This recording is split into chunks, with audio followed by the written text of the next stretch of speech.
Welcome to my world. Kölsche junger Björk in Afrika 2018. So, jetzt sind es noch 17 Tage bis zum Abflug. Ich freue mich schon mega. So, morgen geht's endlich los nach Nairobi. Und die Vorbereitungen laufen schon auf Hochtouren.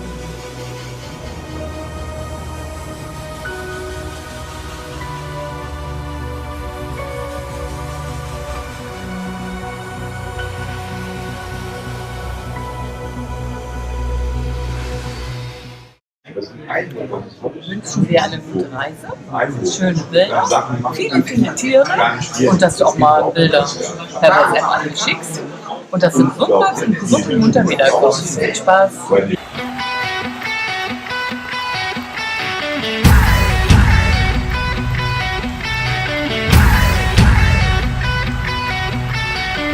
So, dann geht los, dann fahren wir jetzt nach Afrika, ne? Tschüss!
So, weil das ja so schön ist, machen wir gleich nochmal.